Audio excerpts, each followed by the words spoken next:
नमस्कार दोस्तों, कैसे हैं आप लोग। बात करेंगे सुज़लॉन एनर्जी की। जैसा कि मैं आपको बता रहा था कि सुज़लॉन एनर्जी के अंदर गिरावट हो सकती है, प्रेशर बन सकता है, कंसोलिडेशन हो सकता है। वही एग्जैक्टली पिछले लगभग 1 सप्ताह हो गया, वही देखने को मिल रहा है। इस बीच एक बड़ी अपडेट निकल कर आ रही है। क्या कुछ नए टारगेट्स आए हैं, कितनी गिरावट हो सकती है या फिर तेज़ी आएगी तो तेज़ी भी कितनी हो सकती है। सारा कुछ लेटेस्ट अपडेट यहाँ निकल कर आ रहा है, और जो और भी यहाँ पर बाकी अपडेट्स हैं, सारा कुछ जानेंगे। इस वीडियो में रिक्वेस्ट एक ही रही कि यदि वीडियो काम की लगे तो हमें मोटिवेट करने के लिए एक लाइक ज़रूर करें, चैनल को सब्सक्राइब कर लें ज़बरदस्त जेन्युइन कंटेंट के लिए।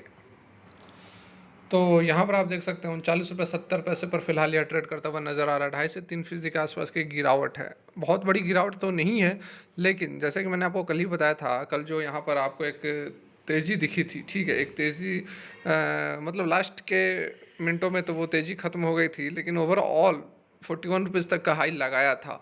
तो जैसा कि मैंने आप लोग कल ही बताया था कि कल की जो तेज़ी बन रही है वो थोड़ा बहुत आप कह सकते हैं कि न्यूज़ का इम्पैक्ट, ठीक है, न्यूज़ का इम्पैक्ट एमएससीआई के अंदर जो इंक्लूजन होना था कल के डेट में, उसका हल्का फुल्का इम्पैक्ट आप मान सकते हैं। बाकी जो बचा हुआ खबर का इम्पैक्ट था वो कल के डेट में हम मान सकते हैं, क्योंकि जो मेजर इम्पैक्ट था तो वो ऑलरेडी पहले ही आ चुका था। ये सारी बातें भी हमने पहले ही डिस्कस कर लिया है।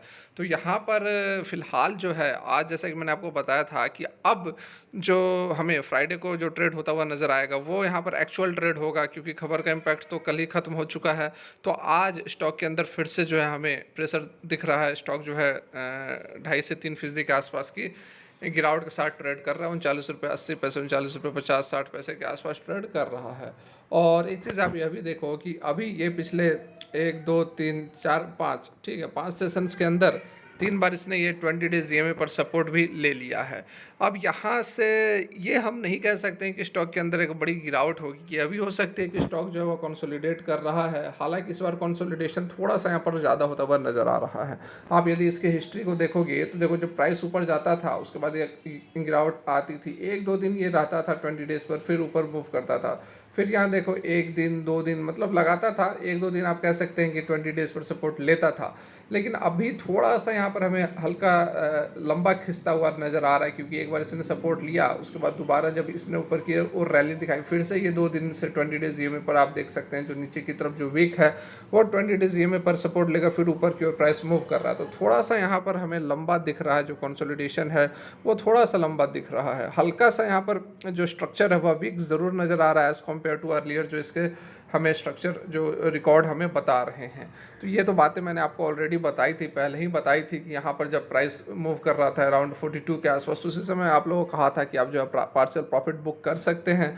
और उसके बाद अच्छा खासा इसने समय भी व्यतीत कर दिया, ठीक है, यहाँ पर काफ़ी समय इसने लगा दिया है। तो अब जो तेज़ी आनी चाहिए वो, यदि तेज़ी आनी हो, जैसे इस तरह की कंसोलिडेशन के बाद जो तेज़ी बनती है, तो वो अब तेज़ी आ जानी चाहिए।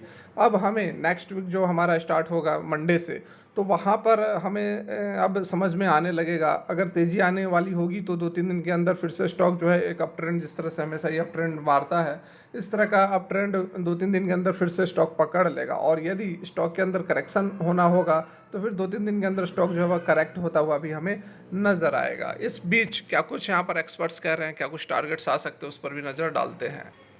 तो यहाँ पर आप देख सकते हैं लेटेस्ट अपडेट जो निकल कर आ रही है, बिल्कुल आज का आप यहाँ पर देखो, ठीक है, 1 दिसंबर 2023 का जो अपडेट है, जिसमें बताया जा रहा है कि सुज़लॉन एनर्जी ने मल्टी बैगर रिटर्न दिया है पिछले 6 महीने के अंदर। तो क्या अभी नियर टर्म के टारगेट्स क्या हो सकते हैं, तो बहुत ही शॉर्ट में इसको भी हम यहाँ पर समझने वाले हैं।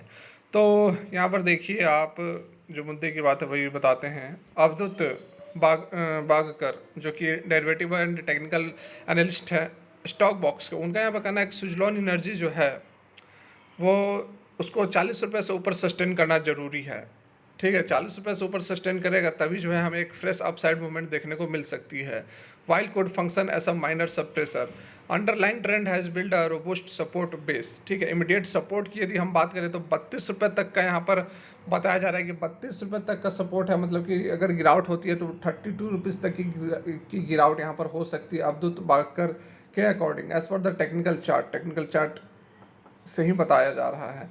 ब्रेकआउट यदि 42 के ऊपर होता है तो फिर 50 रुपये तक का टारगेट भी हमें देखने को मिल सकता है। तो जैसा कि मैंने आपको थंबनेल में भी बताया कितनी गिरावट हो सकती है, कितनी तेज़ी आ सकती है, तो ये 32 से 50 रुपये तक का यहाँ पर लेवल्स बताया जा रहा है, ठीक है। और जैसा मैंने अभी आपको बताया कि अभी हमें नेक्स्ट वीक में सारा कुछ क्लियर होता हुआ नजर आएगा। A R Ramachandran tips to trade से उनका यहाँ पर कहना है कि स्लो एनर्जी जो है वह बुलिश तो है, लेकिन बहुत ही ज़्यादा ओवरबाउट रीजन में चल रहा है डेली चार्ट्स के ऊपर, और अगला रेसिस्टेंस जो है वह 46 रुपये 60 पैसे का है। तो यहाँ पर देखिए इनका भी कहना है कि ओवरबाउट रीजन में चल रहा है, लेकिन आप आर एस आई को देखोगे तो वह तो अभी ओवरबाउट रीजन में नहीं है। तो केवल आर एस आई से नहीं होता है भाई मेरे, केवल आर एस आई से नहीं होता, बहुत सारे फैक्टर्स को देखना पड़ता है। तो अभी भी जो है स्टॉक ओवरबाउट रीजन में चल रहा है। मैं बोलता हूँ तो लोगों को लगता है कि आप तो हमेशा बोलते हो ओवरबाउट रीजन में चल रहा है, तो यहाँ पर आप देख सकते हो जो टिप्स टू ट्रेड्स है उनका भी यही कहना है कि स्टॉक जो है ओवरबाउट रीजन में चल रहा है, और 46 रुपये 60 पैसे का जो है नेक्स्ट टारगेट यहाँ पर बता रहे हैं। उसके साथ में यह भी कहना है कि इन्वेस्टर्स को जो है प्रॉफिट बुकिंग कर लेनी चाहिए करंट लेवल्स पर। तो यहाँ पर देख लो भाई, एक्सपर्ट्स की राय जो है वो बता रहा हूँ, आप प्रॉफिट बुक करो ना करो आपकी डिसीजन, आपकी खुद की पर्सनल ओपिनियन है। जो नॉलेज की बातें हैं वो आपको जरूर यहाँ पर बताई जाएंगी। फर्दर यहाँ पर देख सकते हो ओशो कृष्णन जो कि सीनियर रिसर्च एनालिस्ट्स हैं technical and derivative angel one के, उनका यहाँ पर कहना है कि सुजलॉन एनर्जी जो है वो एक रोबुस्ट रन दिखाया है एक्सट्रीमली ओवरबाउट सिनेरियो में भी, ठीक है। ओवरबाउट रीजन में था, उसके बावजूद भी जो है ज़बरदस्त तेज़ी हमें देखने को मिली है।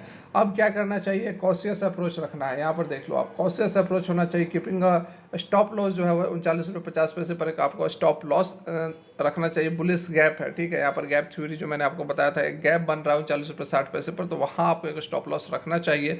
While the support strong support जो है वो 34 रुपये के आसपास होना चाहिए। एक 32 बताया कि यहाँ पर 34 बता रहे हैं। हायर साइड में आपको 45 से 46 रुपये का जो है वो रेसिस्टेंस रहेगा, और उसके बाद 48 से 50 रुपये का, ठीक है।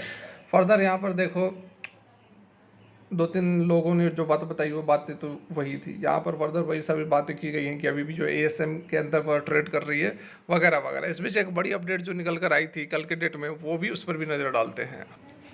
तो यहाँ पर जो अपडेट निकल कर आई थी वो अभी मैंने आप लोगों को कल बताया था कि स्विट्जरलैंड के जो प्रमोटर अभी कोई भी उनका प्लान नहीं है अपने स्टेक को इंक्रीज़ करने का, ठीक है। लगभग 13% के आसपास के प्रमोटरों की होल्डिंग है, 13.29%। और अभी यहाँ पर कोई इमीडिएट प्लान नहीं है, जो कि चेयरमैन है गिरीश तांती, उनका यहाँ पर कहना निकल कर आ रहा है, ठीक है। देख सकते हैं यहाँ पर सुजलॉन विल ऑल्सो भी included in the MSCI global index, वो कल के डेट में ही हो गया, उसका इम्पैक्ट वगैरह सारा हमने डिस्कस कर भी लिया है, ठीक है।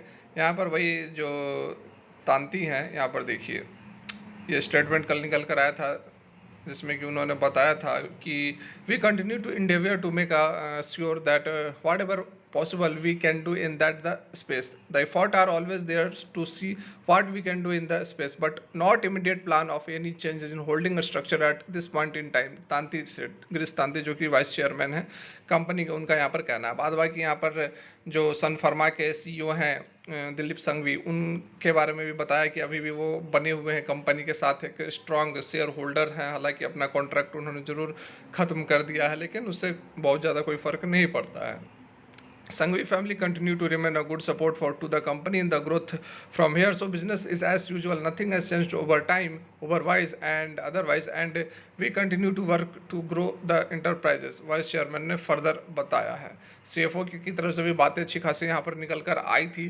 तो ये सारी बातें बहुत अच्छी है, कंपनी के लिए सारा कुछ अच्छा चल रहा है। लेकिन वही जो बातें पिछले एक सप्ताह से बता रहा हूँ, फिर वही बात है, ओवरबाउट का थोड़ा सिनेरियो चल रहा है। बाद बाकी कंपनी के साथ ऐसा कोई प्रॉब्लम नहीं है। अगले वीक हमें क्लियर कट देखने को मिलेगा कि स्टॉक ऊपर जाता है या फिर नीचे आता है। फिलहाल के लिए वीडियो यहीं तक। Thanks for watching, have a great day. Thanks for watching.